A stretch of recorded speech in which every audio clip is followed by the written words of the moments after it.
Ay, magandang tanghali po sa inyo. Yan, Dada in Friends ulit. So guys, si-share ko lang sa inyo kaning yung lupa dito na pinatirikan ko ng bahay. Nabili ko to nung 2019. So bali sana to guys, 300 square meter. Hindi siya nabuo kasi nga nagbago yung price. So nabili ko lang siya nung 200 square meter na lang, dapat sakop yun yun dun nag-adjust ako, ginawa akong 200 square meter, so umurong ako dito. Ngayon hindi ko alam kasi nga sa online lang kami nag-usap nung agent. Napatsyempo naman, napag-atras ko, nakuha ko tong kanal. Ayan nandun yung muhon. Yan, bali 200 square meter na lang to, so kasama dyan. So napatsyempo ako dito sa kanal. Kaya nung umulan bumaha siya, kaya yung tubig abot talaga sa abot talaga dito. Ayun ito. Kaya di ba yung nakaraang buwan panay ulan dito sa Tagum.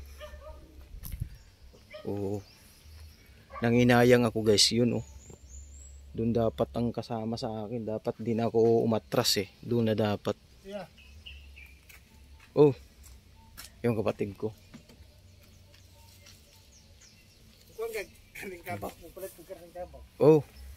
Namalingki man mi. Namalingki mo. So yun guys, yun yung naipundar ko sa Manila. Kasi nga within 23 years ko sa Manila. Ayun, nagtrabaho, nag-ipon. Kaya nakabili ako ng lupa dito. Pinaka-address ko talaga mismo kami sa sa Purok Dorian, Barangay is ito sa La Pilipina to, San Isidro. Ito yung nabili ko. So yun, nag-iipon. Within 23 years nakabili kami ni Mrs. Yun nga, itong lupa na to. Kaya yun yung pinuntahan ko ulit, binisita ko ulit. Kasi pag tumanda tayo, meron na tayong bahay, kaya lang ang naging problema din pag umulan ng umulan, nagbabaha pala dito. So wala pa ganong dito guys, wala pa ganong bahay. Ilan na pa lang ang bahay dito. Doon, diyan sa kabila, bali limang bahay pa lang nandito. So hindi siya crowded guys. Ang lamig dito sa gabi, tahimik, sariwang hangin, dami kang makukuhang mga gulay. Alam niyo yung gulay na pako? Yung pako, tsaka yung yung mga gabi. Siguro within 3 years o 5 years from now, dami nang makatira dito. Kasi ito, akupado na lahat ng luti na to. Mayroon nang nagmamay-ari.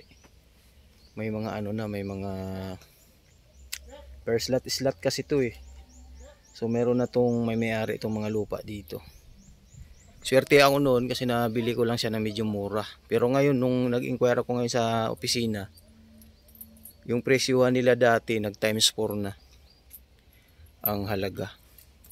So blessed pa rin kami ni Mrs. dahil yun nga within 23 years nakabili kami. Sayang nga, dapat 300 square meter to. So nakuha ko lang dito, bali 200 square meter na lang. Pero okay na rin. Pasalamat pa rin sa Panginoon na yun nga, kahit papano meron kaming naipundar. Kasi nga tumatanda na kami. Kailangan meron talagang sarili. So yun lang po ang isinishare ko sa inyo. At yun nga, maraming salamat din sa inyo guys. Kita-kits po tayo ulit. Na-miss ko na yung mga alaga ko, sila Orange Boy, sila Cutie, Puti, Ilap, at si Kuya Dexter.